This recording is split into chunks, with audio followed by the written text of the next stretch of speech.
Welcome back to Dig Up the Roots Financially Speaking. In this space, we just don't talk about money, we talk about what's underneath it.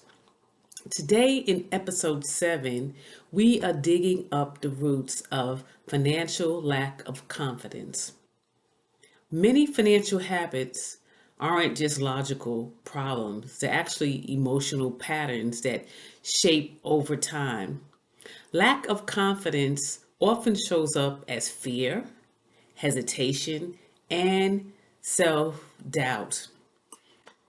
Today, in this episode, we are going to discuss what the lack of financial confidence really is, how fear and past experience shape our money decisions, how we lose confidence over time, some common signs that you might be experiencing financial lack of confidence, and how can you rebuild your confidence? A lack of confidence is not simply not knowing. It's about feeling overwhelmed and drained and overwhelmed about your money decisions and how over time it can go into confusion and undue pressure.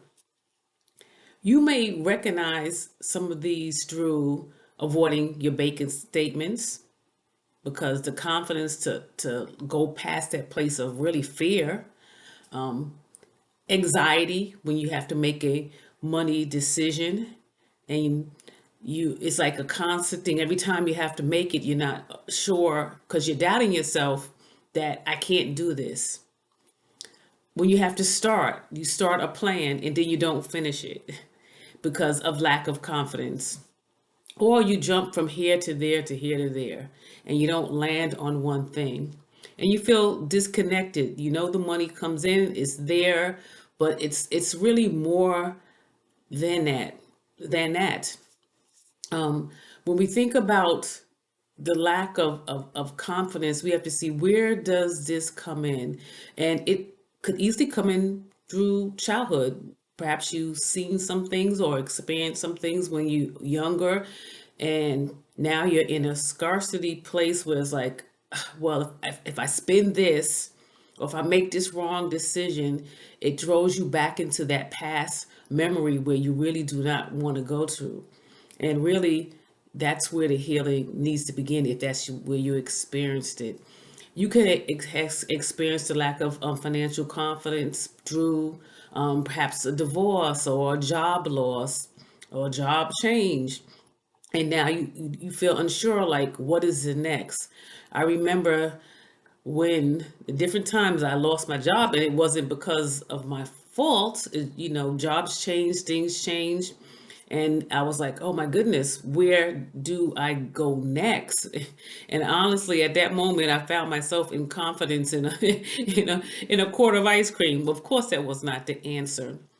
However, that was a life transition that, hey, what was my next move, what I was going to do. And I was out of work for a few months until I landed my next job. That next job actually was better than the last. So it all worked out together. However, in that moment, there was a loss of confidence because, the bills have to get paid and you're not sure what to do. And you feel like, man, you feel like a failure because, you have things in your family that you need to take care.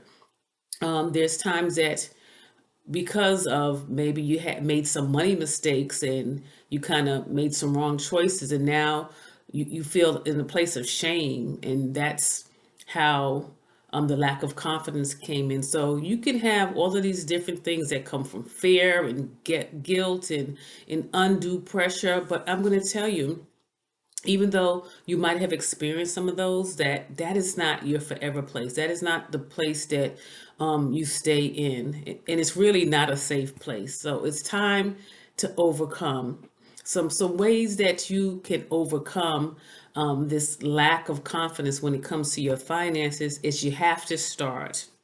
That is the place you have to start. It might start with, you know what, I'm gonna do a plan every month. Some people call it budget. I'm gonna call it that's your new vision. Okay, you put a plan together, and it might not look like how you want it. The numbers might not even work out, but guess what? You started, and as you start and as you begin to build upon that, then you begin to gain the confidence and say, "Oh, this really works. I can do this." So that's one thing. You need to start where you are, be aware of what's going on with your money. And sometimes for some people, that can be a scary place. But think about if you're getting close to retirement and you're looking at the numbers and you're like, wow, those numbers are not looking right. And so that's where the lack of confidence comes in. And now you got to figure out, okay, what am I going to do next? How am I going to do this? How am I going to move that? Am I going to be able to survive when my number comes up, number as when you looking at retiring? And that can be a place where you can lose confidence. However, I'm going to say again, revisit your numbers, and sometimes you actually need to get someone to help you with that, a financialist or a specialist that works in that area of retirement. Maybe they can show you some strategies that you might need be looking for, but you got to start. That's the whole thing. You have to realize this is where I am and I need help. We all do at some time, one of another. Might some people it's for finances and some people it's for others. And I say to you, take small steps.